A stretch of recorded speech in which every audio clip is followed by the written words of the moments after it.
Hi, welcome back to my garden. And a garden seems to be a good place to tell you this tale. Earlier in the week, we had a surprise visitor at the house. Not totally surprising given the time of the year, but a surprise nonetheless. I was heading off the front door in the evening, and at a distance I saw him there. Not at the front door, but on it. An enormous tarantula. Now, we live in the northeast of Brazil, less than 5 degrees from the equator. So when I say a gigantic spider, I'm talking about the Jurassic end of the scale of spiders. I mean, this fellow must have been at least 6 inches. It's huge. Wasn't a dreadful problem for me to solve because in our domestic division of labour, I get to deal with snakes. Occasionally they've ventured into the house, frogs, of which we have many, even poisonous centipedes, very nasty, quite large, and a brutal sting if they, if you don't handle them carefully. Rita deals with the spiders. And what good fortune I have, That was never on the initial questions when we met for the first time. In fact, nothing that really was addressed while we lived in Sao Paulo, because we lived on the 14th story of an apartment block, so not a spider in sight. But when we came here, I discovered that actually Rita was the perfect wife for me, because when it came to catching and gently re-releasing in the wilds where they should be, not on our front door, Rita was my ideal partner. So he came for a visit but left, and I'm sure he's much happier where he is now. So that got me thinking, why on earth do I have this pathological fear of spiders? I would have to count myself as certainly somewhere, perhaps not at the extreme end, but somewhere on the arachnophobic scale. Apparently somewhere around 10 to 15% of a normal population suffers from some sort of phobia rather than a sensible fear. I mean, you may well also be a little fearful of enormous tarantulas. Who can blame you? You might be one of those people that keeps them as a pet. I can't understand that, but they're out there. I've met them. But that doesn't, of course, make you an arachnophobic. Phobias are somewhat deeper, more visceral sort of thing. So I got digging into the cobwebbed recess of my mind. I mean, I can remember 2 encounters with spiders when I was growing up as a small child in England. One was in our playroom, and we took out a tub of Lego, opened the lid, and out ran a little spider. Didn't seem little to me at 5 years old, and it gave me a fright, so maybe that was it. I can also remember watching an episode of Doctor Who, where the good doctor was grilled by a council of evil alien life-sized spiders, human-sized spiders, or larger than human-sized. They're horrific. Who knows? Later on, after returning to England as an adult, a good friend of mine was a Jungian therapist, and he suggested it's to do, in his sort of reading of dreams, it's a symbol of a fear for the irrational. And I started thinking about that this week. What is it about my fear for spiders? What does it all mean? And I started thinking about it, digging into emotions in general. I came across something that I found quite surprising at first. because I asked the Google search question, what are our basic emotions? And there isn't a clear-cut answer to that question at all. There's a Berkeley study, Berkeley University, Berkeley, not sure how you're supposed to pronounce it, that gives a list of 27. There's a reduced compact list of 12 essential human emotions. But Paul Ekstrom, I think it is. I checked it this morning, but then I went for a snooze and I've forgotten. I think it's Paul Ekstrom. Came up with a widely established theory of 6 basic emotions. Happiness, sadness, fear and anger, surprise and disgust.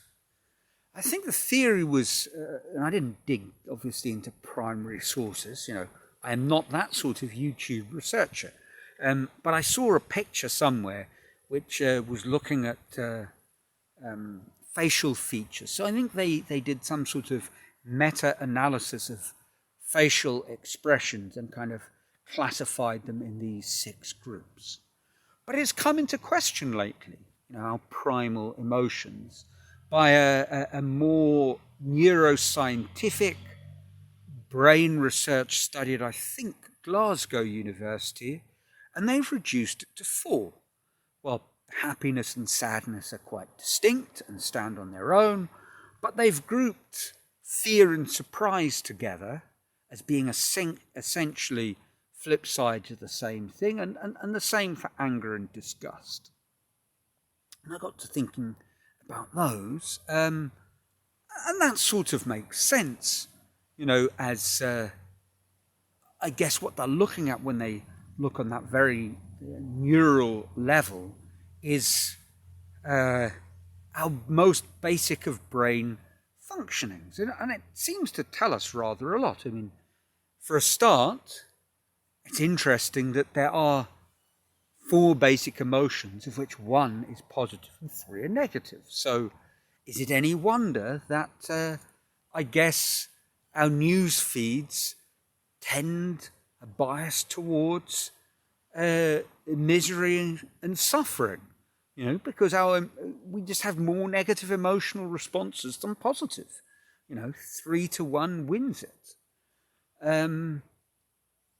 Also interesting, it struck me that 3 of them seem to be, are all rooted in responses to something that has happened. 3 of them are essentially past tense, though. Happiness and sadness, you're in the now, but you are responding to, you're happy about something that has happened, or perhaps your current state of being, likewise with sadness. So let's give it a sort of fairly in the moment. Then a third emotion is much more rooted in the past, anger. And then fear is the sort of odd one out, because it does seem to me that you are fearful of something that hasn't happened, something that will come to pass, real or imaginary. Perhaps you've constructed that fear around some sort of event.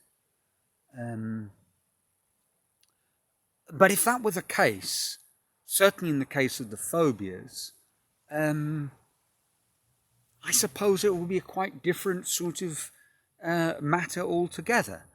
If I was afraid of spiders because, I was bitten by a Brazilian wandering spider or a black widow and had a near-death experience, well, I would have every reason to treat spiders with trepidation.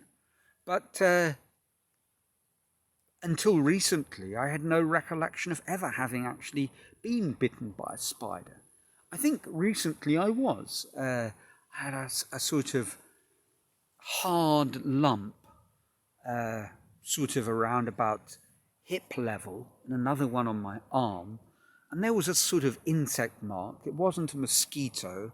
I don't recall being stung by anything. So my guess was that a spider had bitten me in the night. That sort of makes sense.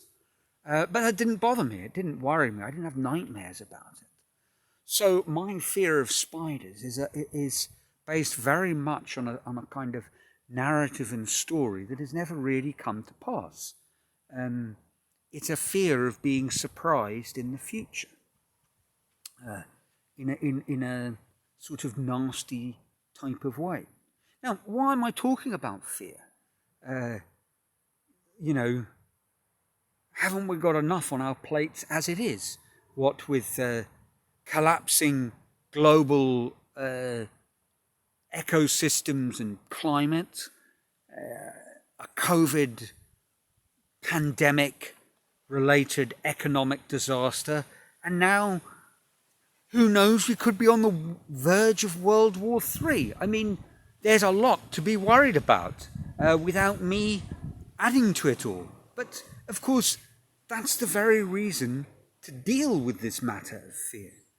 I think now is the time when we need to confront fear and deal with anger. These two very negative, primitive, emotional driving forces. They need to be contemplated and put into place, into context, harnessed even. We need to confront our fears. We need to calm and control our anger now more than ever before. And thinking about it in that way, it strikes me actually that this point about fear, it's very easy to focus on the more irrational sort of end of the fear. Spiders. Ridiculous, Neil. Ridiculous. Okay.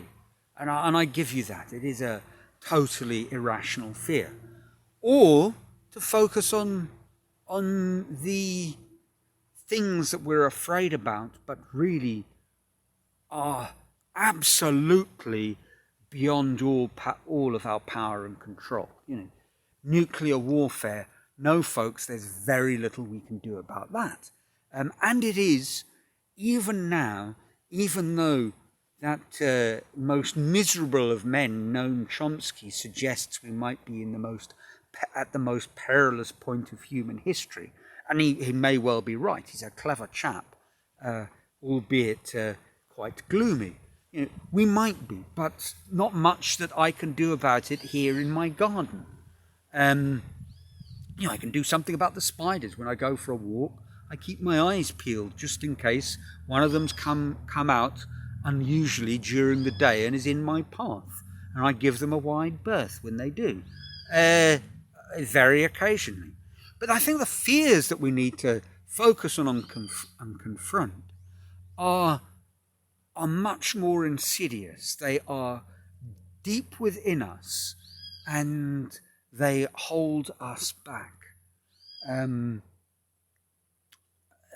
The fear of failure and success, the fear of how people will respond to what we might do.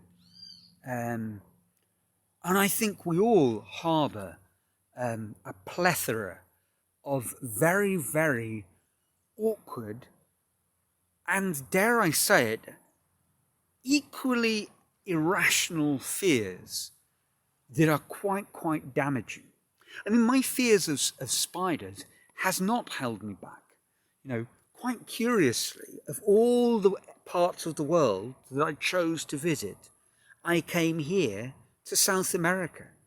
I have visited the Amazon basin on 8 separate occasions. I've been up the creek without a paddle and stayed with an Indian tribe, God knows there was no shortage of tarantulas where I was sleeping on that adventure. And it never actually bothered me or stopped me doing what I was doing. I don't know if this makes me... there's a strange sort of insect. It might actually be a spider, ironically. So they've not stopped me in my day-to-day existence. But I'm willing to hazard that there are a bunch of other things that I'm fearful of that do hold me back. And perhaps I need to unpack those instead of worrying about tarantulas. That's it for this week. I trust that all is well with you. Your lives are filled with joy. And until next week, ciao from my tropical and tarantula-filled paradise.